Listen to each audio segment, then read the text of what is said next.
Question को बड़े ध्यान से देखना है जी हमारे प्यारे भाइयों बहनों, क्योंकि ये ऐसे क्वेश्चन है जो कि आपके एग्जाम में आएंगे। हर एक शिफ्टों में इसी तरीके के क्वेश्चन पूछे जा रहे हैं। वीडियो के लास्ट तक बने रहना है। वीडियो को लाइक कमेंट, चैनल को सब्सक्राइब जल्दी से कर दो। महत्वपूर्ण क्वेश्चन होने वाले हैं और आपकी इस वीडियो में हम आपको ऐसी ऐसी ट्रिक बताएंगे ना जो कि आपके एग्जाम में बहुत ज्यादा काम आने वाली है। क्वेश्चन आएगा और आप उसका आंसर बिना देखे उसका टिक करके आ जाएंगे। चलिए बिना टाइम वेस्ट किए सबसे पहले क्वेश्चन को यहाँ पर हम स्टार्ट करते हैं। सबसे पहला क्वेश्चन है आपका, बहुत ही अच्छा क्वेश्चन है। एक प्रभावी प्रबंधक का मुख्य कार्य क्या होता है? देखिए, एक जो प्रभावी प्रबंधक होता है उसका मुख्य कार्य क्या होता है? केवल आदेश देना, टीम के साथ काम करना और संबंध बनाए रखना, संवाद बनाए रखना, कार्यों की निगरानी करना, कर्मचारियों को दबाव में रखना। देखिए, दबाव में नहीं रख सकते, ये गलत हो जाएगा। जहां पर केवल है वो ऑप्शन आपका गलत हो जाएगा। तो यहाँ पर करेक्ट आंसर बनेगा ऑप्शन नंबर बी, टीम के साथ काम करना और संवाद बनाए रखना। चलिए दूसरा क्वेश्चन है, बहुत ही मोस्ट इंपोर्टेंट क्वेश्चन है और ये क्वेश्चन एग्जाम में पूछा गया क्वेश्चन है। जब एक पर्यवेक्षक को कार्य को पूरा करने के लिए सशक्त बनाने या का प्रयास करना हो तो यह प्रक्रिया क्या कहलाती है? क्या लिखा है? जब एक पर्यवेक्षक को कार्य पूरा करने के लिए सशक्त बनाने का प्रयास किया जा रहा है तो वह प्रक्रिया क्या कहलाती है? शक्ति हस्ताक्षरण, प्रेरणा, दायित्व आवंटन, प्राधिकरण, वितरण। तो यहाँ पर करेक्ट आंसर बनेगा ऑप्शन नंबर ए, शक्ति हस्तांतरण कहलाएगा। चलिए तीसरा क्वेश्चन देखते हैं। तीसरा क्वेश्चन देखने से पहले ये जरूर बताएं कि कल किस किस का एग्जाम है हमारे प्यारे भाइयों बहनों। ये बहुत ही अच्छा क्वेश्चन है। भारत में महिलाओं के खिलाफ हिंसा और भेदभाव को रोकने के लिए कौन सा अधिनियम लागू किया गया था? तो कौन सा अधिनियम है जो लागू किया गया था? आपको इनमें से एक बताना है। ऑप्शन नंबर ए है घरेलू हिंसा निवारण अधिनियम, महिला अधिकार अधिनियम, महिला समानता अधिनियम, बाल विकास निवारण अधिनियम। तो यहाँ पर करेक्ट आंसर बनेगा ऑप्शन नंबर ए, घरेलू हिंसा निवारण अधिनियम। चलिए अगला क्वेश्चन है आपका, बहुत ही अच्छा क्वेश्चन है। भारत में महिलाओं के लिए समान कार्य के लिए समान वेतन, क्या है? समान कार्य के लिए समान वेतन का अधिकार किस श्रम और कानून में निहित है? वह कानून और का नाम बताना है आपको। भारतीय श्रम कानून, राष्ट्रीय महिला आयोग अधिनियम, श्रम अहिंसा मतलब कि जिसको श्रम संहिता बोलते हैं, समान मतलब कि समान वेतन अधिनियम। तो समान वेतन, जब महिला और पुरुष समान कार्य कर रहे हैं तो समान वेतन के लिए समान वेतन अधिनियम लागू किया गया था।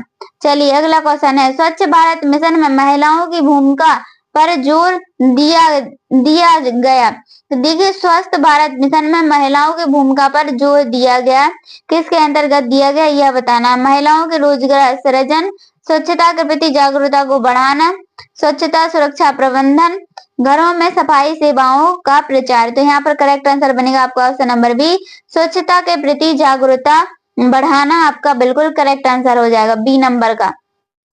चलिए, भारत में महिला सशक्तिकरण के लिए किस मंत्रालय को प्रमुख जिम्मेदारी दी गई? देखिए, महिला सशक्तिकरण के लिए किस मंत्रालय को जो जिम्मेदारी दी गई थी? ए महिला एवं बाल विकास मंत्रालय, कृषि मंत्रालय, स्वास्थ्य मंत्रालय, शहरी विकास मंत्रालय। तो यहाँ पर correct answer option number A बन जाएगा। याद रखना, ये बहुत ही मोस्ट इंपोर्टेंट क्वेश्चन है। महिला एवं बाल विकास मंत्रालय पूछा गया क्वेश्चन है आपके एग्जाम में। चलिए अगला क्वेश्चन है, राष्ट्रीय महिला आयोग के गठन का मुख्य उद्देश्य क्या है? देखिए, जो राष्ट्रीय महिला आयोग गठन है उसका मुख्य उद्देश्य आपको बताना है। महिलाओं को शिक्षा प्रदान करना, महिलाओं को स्वास्थ्य की देखभाल करना, महिलाओं के अधिकारों की रक्षा करना और उल्लंघन करना, मतलब कि उल्लंघन को क्या करना? रोकना। सॉरी, यहाँ पर रोकना है कि उल्लंघन को रोकना, महिलाओं के रोजगार को अवसर सृजन करना। तो यहाँ पर करेक्ट आंसर बनेगा ऑप्शन नंबर सी, महिलाओं के अधिकारों की रक्षा करना और उल्लंघन को रोकना बिल्कुल यहाँ पर आपका करेक्ट आंसर हो जाएगा। याद रखना, आयुष्मान भारत योजना के अंतर्गत महिलाओं को क्या लाभ मिलता है? देखिए, बहुत ही अच्छा क्वेश्चन है, पूछा गया क्वेश्चन है, एग्जाम में पूछा गया क्वेश्चन है कि अंतर्गत महिलाओं को कौन सा लाभ मिलता है? फ्री प्रसव सेवाएं, मुफ्त स्वास्थ्य बीमा, मुफ्त शिक्षा, मुफ्त भोजन। तो क्या मिलता है? मुफ्त स्वास्थ्य बीमा, ये मिलता है ऑप्शन नंबर बी, ये ज्यादा राइट आंसर। इस क्वेश्चन का आंसर बहुत ही अच्छा है। चलिए भारत में महिला स्वास्थ्य के अधिकार को सुनिश्चित करने के लिए कानून अधिनियम लागू किया गया। तो यहाँ पर बहुत आपको बिल्कुल ध्यान से देखना है इस क्वेश्चन को कि भारत में महिला स्वास्थ्य अधिकार को सुनिश्चित करने के लिए कौन सा कानून है जो अधिनियम लागू किया गया था। महिला अधिकार अधिनियम, परिवार योजना कानून, घरेलू हिंसा निवारण अधिनियम। तो घरेलू हिंसा निवारण अधिनियम यहाँ पर आपका करेक्ट आंसर हो जाएगा। चलिए एक भी क्वेश्चन नहीं रहना चाहिए, इसलिए हम आपके फटाफट क्वेश्चन कराते जा रहे हैं। वीडियो को लाइक जरूर करें, जिन्होंने अभी तक वीडियो को लाइक नहीं किया है तो वो वीडियो को लाइक जरूर करें। खाद्य सुरक्षा दृष्टि से विभिन्न पोषण तत्वों को सुनिश्चित संतुलन को बनाए रखने के लिए कौन सा सिद्धांत अनुसरण किया गया था। तो कौन सा सिद्धांत है जो अनुसरण किया गया था। ए नंबर है आपका एक आहार एक पोषक तत्व सिद्धांत, संतुलित आहार सिद्धांत, केवल शाकाहारी आहार सिद्धांत, केवल पशु उत्पादकों का आहार सिद्धांत। तो यहाँ पर करेक्ट आंसर मिलेगा ऑप्शन नंबर सी, संतुलित आहार सिद्धांत बिल्कुल आपका करेक्ट आंसर हो जाएगा। चलिए गर्भावस्था के दौरान महिलाओं के लिए उच्च रक्तचाप समस्या को प्रिवी एलेक्सीमिया कहते हैं। इनमें से निम्नलिखित में से कौन सा लक्षण अधिकतर देखा जाता है। तो प्री एलेक्सिया बोलते हैं, क्या बोलते हैं, प्री एलेक्सीमिया कहते हैं को निम्नलिखित में से कौन सा लक्षण जो है अधिकतर देखा जाता है। उच्च शारीरिक तापमान, आंत्र विकार, प्रोटीन का अधिक उत्सर्जन और उच्च रक्तचाप है, गंभीर सिर दर्द। तो यहाँ पर क्या देखा जाता है, प्रोटीन का अधिक उत्सर्जन और उच्च रक्तचाप देखा जाता है। चलिए अगला क्वेश्चन देखते हैं हम। आहार न्यूनता के सर्वाधिक जोखिम में मौजूद समूह है तो कौन सा है। नवजात शिशु एवं बच्चे, वी है आपका यहाँ पर, वी नंबर का है। गर्भवती हो सकने वाली महिलाओं की आयु, गर्भवती महिलाएं, ये सभी। तो उपरोक्त सभी यहाँ पर आपका क्या होगा, करेक्ट आंसर हो जाएगा। चलिए अगला क्वेश्चन देखते हैं। स्वस्थ बच्चों का भार, भारत की आयु तक उसके जन्म के समय का भार 2 गुना हो जाता है। ठीक है, यहाँ पर स्वस्थ बच्चे का भार पूछा गया है कि आयु का मतलब कि कब है, कब 2 गुना हो जाता है, उसके भार का कब 2 गुना हो जाता है। 6 माह की आयु में, 18 माह की आयु में, या फिर 12 माह की आयु में, या फिर 24 माह की, यहाँ पर 12 है, 12 माह की आयु में। तो correct answer option number A, 6 माह की आयु में क्या हो जाता है, उसका वजन 2 गुना हो जाता है। सामान्य गर्भावस्था के दौरान किन रोगों के लिए नियमित जांच की जाती है। देखिए सामान्य गर्भावस्था के दौरान किन रोगों के लिए नियमित जांच है जो की जाती है।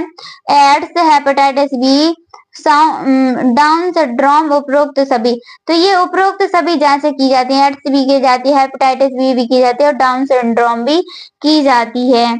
चलिए अगला क्वेश्चन है। 1 से 3 वर्ष आयु वर्ग के बच्चों को प्रतिदिन आवश्यकता किलो कैलोरी की, जो 1 से 3 वर्ष तक के बच्चे होते हैं उनके लिए कितनी आवश्यक किलो कैलोरी की आवश्यकता होती है। बहुत ही अच्छा क्वेश्चन है, ये भी क्वेश्चन पूछा गया है। क्वेश्चन हम आपको वही कराएंगे जो कि आपके एग्जाम में आएंगे 2100 kilo calorie, 1800 kilo calorie, 1690 kilo calorie, 1060 kilo calorie. तो यहाँ पर 1060 kilo calorie is the right answer, option number D हो जाएगा। चलिए अगला क्वेश्चन है। गर्भावस्था के दौरान खराब ढंग से नियंत्रित मधुमेह खालिस्तान का जोखिम बढ़ा देता है। तो क्या का जोखिम है जो बढ़ा देता है गर्भावस्था के दौरान खराब ढंग से नियंत्रित मधुमेह से पूछा गया है कि क्या बढ़ा देता है। ए है आपका हाई ब्लड प्रेशर, हाथ पांव में सूजन, समय से पहले प्रसव, सीजेरियन जन्म, उपरोक्त सभी। तो उपरोक्त सभी, डी यहाँ पर करेक्ट आंसर हो जाएगा, उपरोक्त सभी यानी कि ये सभी। चलिए अगला क्वेश्चन देखते हैं। नाभि रज्जु जिसको हम क्या बोलते हैं, गर्भनाल बोलते हैं, गर्भनाल बोलते हैं कि संक्रमण के संकेतों में शामिल है।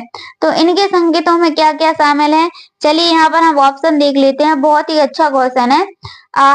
आधार का लाल या सूजा हुआ दिखना, रक्त स्त्राव होते रहना, पीला या सफेद मवाद निकलना, उपरोक्त सभी। तो उपरोक्त सभी यहाँ पर क्या हो जाएगा, करेक्ट आंसर हो जाएगा इस क्वेश्चन का आंसर। भाई अगला क्वेश्चन देखने से पहले अपना अपना नाम, क्यूट सा नाम जरूर कमेंट में करें। अवांछनीय परिणामों के जोखिमों के बिना गर्भाधान करने हेतु उपयुक्त आयु रेंज है। बहुत ही अच्छा क्वेश्चन है, 17 से 30 वर्ष। चलिए अगले ऑप्शन देखते हैं। पूछा गया क्वेश्चन है, इस क्वेश्चन का आंसर आपको बिल्कुल याद रखना है।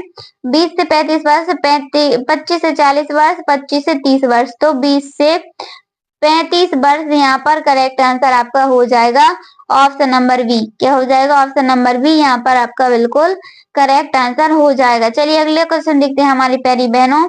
माता द्वारा गर्भावस्था के दौरान मादक पदार्थों का उपयोग करने के लिए किए जाने वाले गर्भस्थ शिशु के साथ इनमें से कौन सा प्रतिकूल प्रभाव संबंध हो सकते हैं? मतलब कि कौन से प्रतिकूल जो प्रभाव है जो हो सकते हैं? समय से पूर्व मतलब कि समय से पहले जन्म हो जाना, सिर व शरीर का आकार सामान्य से कम होना, शारीरिक विकृतियां, उपरोक्त सभी। तो ये सभी होते हैं। देखिए समय से पूर्व जन्म भी हो जाता है, सिर और शरीर का आकार कम होता है और शारीरिक विकृतियां तो होती ही होती हैं।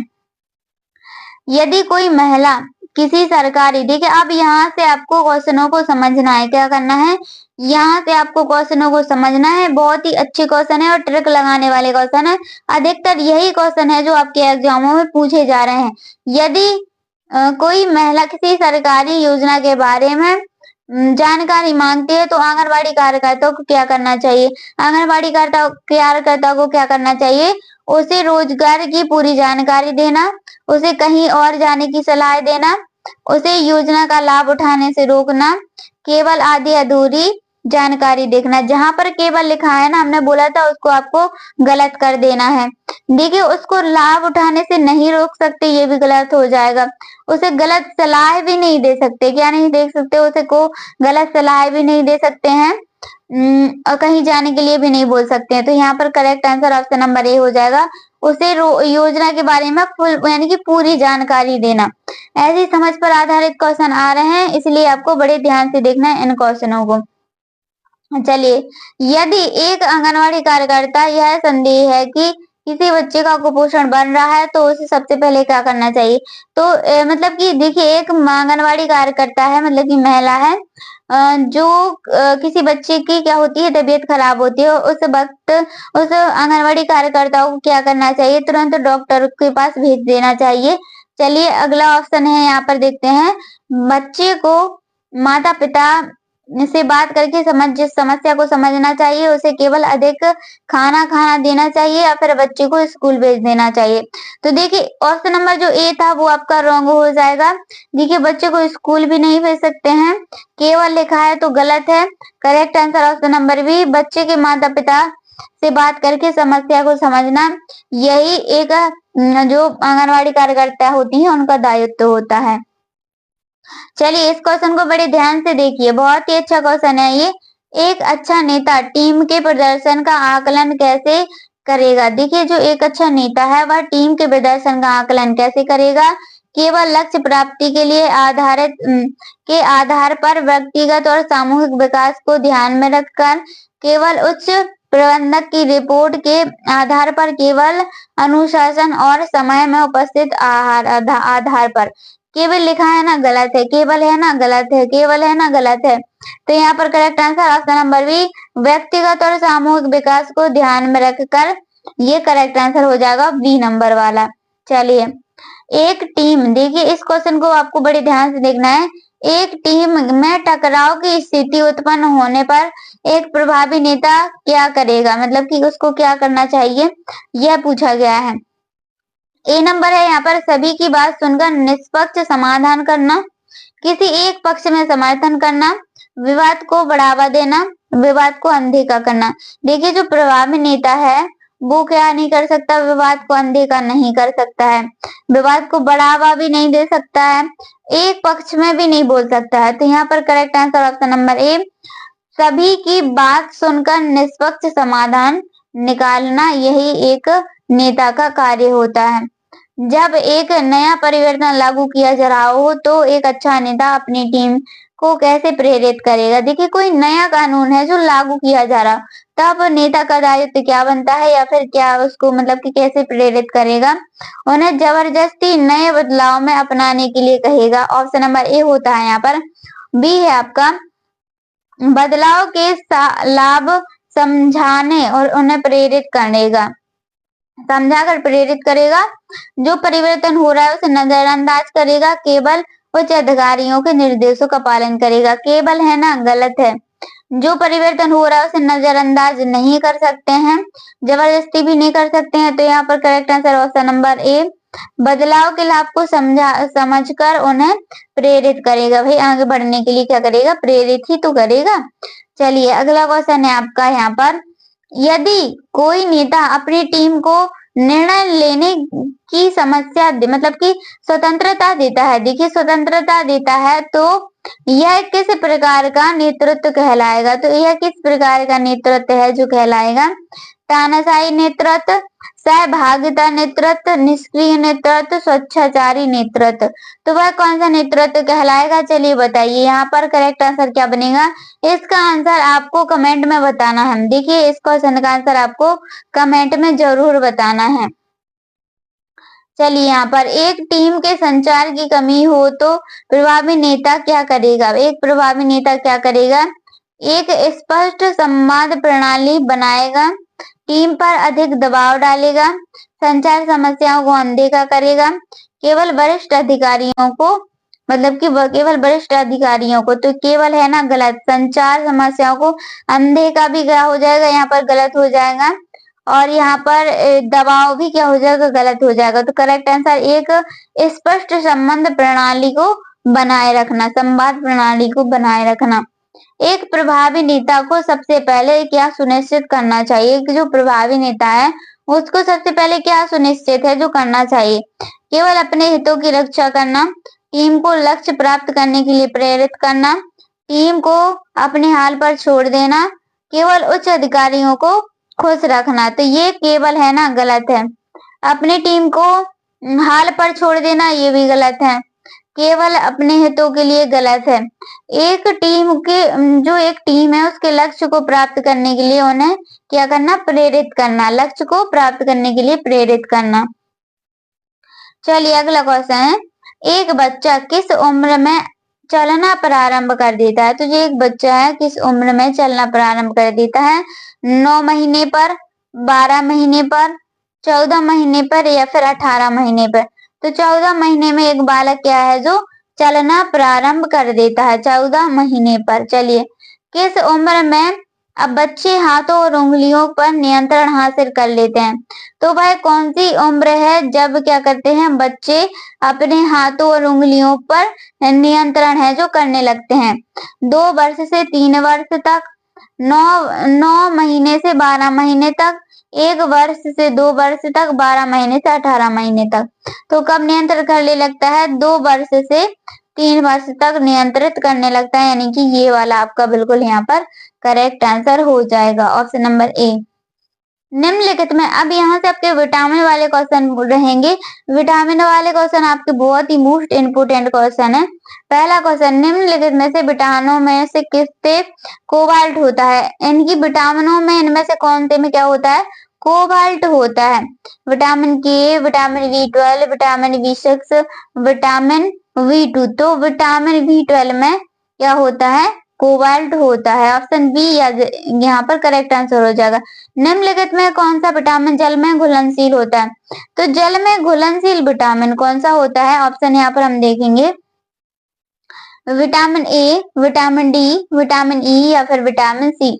तो विटामिन यहाँ पर डी आपका करेक्ट आंसर हो जाएगा, विटामिन सी याद रखना। निम्नलिखित में से विटामिनों में से कौन सा शारीरिक शरीर में भंडारित नहीं होता है। क्या नहीं होता है, ऐसा कौन सा विटामिन है जो शरीर में भंडारित नहीं होता है। Vitamin A, vitamin C, vitamin D या फिर विटामिन ई। तो विटामिन डी, क्या विटामिन डी है जो शरीर में भंडारित नहीं होता है। विटामिन सी का रासायनिक नाम, बहुत ही अच्छा क्वेश्चन है। ये क्वेश्चन पूछा गया है कि विटामिन सी का रासायनिक नाम क्या होता है। साइट्रिक अम्ल, स्कार्बिक अम्ल, ऑक्जेक्टिक अम्ल या फिर नाइट्रिक अम्ल। तो यहाँ पर करेक्ट आंसर बनेगा ऑप्शन नंबर बी, स्कार्बिक अम्ल आपका बिल्कुल करेक्ट आंसर हो जाएगा। चलिए अगला क्वेश्चन है, विटामिन जो खट्टे फलों में पाया जाता है तथा चर्म को स्वस्थ बनाए रखने के लिए जरूरी होता है, विटामिन ए, विटामिन बी और अगले ऑप्शन देखते हैं यहाँ पर विटामिन सी और विटामिन डी। यहाँ पर आपका करेक्ट आंसर क्या बनेगा प्यारी बहनों, आपका यहाँ पर करेक्ट आंसर बनेगा ऑप्शन नंबर यहाँ पर C, option number C correct answer हो जाएगा। चलिए अगला क्वेश्चन, निम्नलिखित में से कौन सा एक विटामिन ए का प्रचुरतम स्रोत है, तो विटामिन ए का आपको प्रचुरतम स्रोत बताना है कि कौन सा है, तो यहाँ पर आम, याद रखना आम यहाँ पर प्रचुरतम स्रोत है, यानी कि ऑप्शन नंबर ए डी यहाँ पर करेक्ट आंसर आपका हो जाएगा। चलिए अगला क्वेश्चन, मानव शरीर में विटामिन ए का भंडारण होता है, तो मानव शरीर में विटामिन ए का भंडारण कहाँ होता है, यकृत में, त्वचा में, फुसफुस में या फिर वृक्क में, तो कहाँ होता है, यहाँ पर करेक्ट आंसर बनेगा option number A, option number A यहाँ पर आपका बिल्कुल करेक्ट आंसर हो जाएगा। चलिए अगला क्वेश्चन देखते हैं, निम्नलिखित में से कौन सा विटामिन ए का सर्वोत्तम स्रोत है, निम्नलिखित में से विटामिन ए का सर्वोत्तम स्रोत बताना है कि कौन सा होता है, तो गाजर, याद रखना गाजर यहाँ पर आपका बिल्कुल करेक्ट आंसर हो जाएगा। बैगन आपका गलत है, नींबू गलत है, चावल भी गलत है। चलिए अगला क्वेश्चन देखते हैं हमारी पहली बहनों, बहुत अच्छा क्वेश्चन है, निम्नलिखित में से किसे रक्षा पदार्थ कहा जाता है, तो रक्षा पदार्थ किसे कहा जाता है, विटामिन को, प्रोटीन को, कार्बोहाइड्रेट को या फिर वसा को, तो किसे कहा जाता है, यहाँ पर करेक्ट आंसर बनेगा ऑप्शन नंबर ए, किसको कहते हैं, विटामिन को कहते हैं, विटामिन यहाँ पर आपका क्या हो जाएगा, करेक्ट आंसर हो जाएगा। चलिए अगला क्वेश्चन है, निम्नलिखित में से किससे ऊर्जा प्राप्त होती है, बहुत ही अच्छा क्वेश्चन है, ये क्वेश्चन बार बार पूछा हो जा रहा है कि विटामिन किससे क्या होती है, ऊर्जा प्राप्त होती है, बताइए। ए है वसा, बी हार्मोन, सी प्रोटीन, डी है आपका विटामिन, तो ऊर्जा किससे प्राप्त होती है, देखिए सबसे ज्यादा ऊर्जा प्राप्त किससे होती है, यहाँ पर वसा से क्या होती है, हमें ऊर्जा प्राप्त होती है, सबसे ज्यादा ऊर्जा पूछा गया है ना, तो सबसे ज्यादा वसा से प्राप्त होती है ऊर्जा। अगर किसी क्वेश्चन का आंसर थोड़ी बहुत मिस्टेक होता भी है तो आप हमें जरूर कमेंट बताइए। निम्नलिखित में से भोजन किससे कितने ग्राम सर्वाधिक ऊर्जा प्राप्त होती है, तो भोजन में से किससे सबसे ज्यादा है जो ऊर्जा प्राप्त होती है, ए है प्रोटीन से, वसा से, कार्बोहाइड्रेट से या फिर विटामिन से, तो वसा यहाँ पर आपका करेक्ट आंसर हो जाएगा। चलिए अगला क्वेश्चन है आपका, बहुत ही अच्छा क्वेश्चन है, मानव शरीर में त्वचा तल के नीचे विद्यमान वसा निम्नलिखित में से किसके विरुद्ध अवरोधक का काम करता है, अवरोधक का काम करता है, ए है यहाँ पर शरीर के लवों का क्षय, शरीर की ऊष्मा का क्षय, वातावरण से हानिकरण सूक्ष्म जीवों का प्रवेश, आवश्यक शारीरिक का द्रव का क्षय, तो करेक्ट आंसर बनेगा ऑप्शन नंबर बी, यहाँ पर ऑप्शन नंबर बी आपका क्या हो जाएगा, बिल्कुल करेक्ट आंसर हो जाएगा। चलिए अगला क्वेश्चन, मानव शरीर में वसा जमा होता है, तो मानव शरीर में वसा कहाँ पर है जो जमा होता है, ब्राही त्वचा में, वसा ऊतक में, यकृत में या फिर एपिथीलियम में, तो कहाँ पर होता है, कहाँ पर जमा होता है ये बताना है आपको, करेक्ट आंसर है यहाँ पर ऑप्शन नंबर बी, वसा के ऊतक में जमा होता है, याद रखना।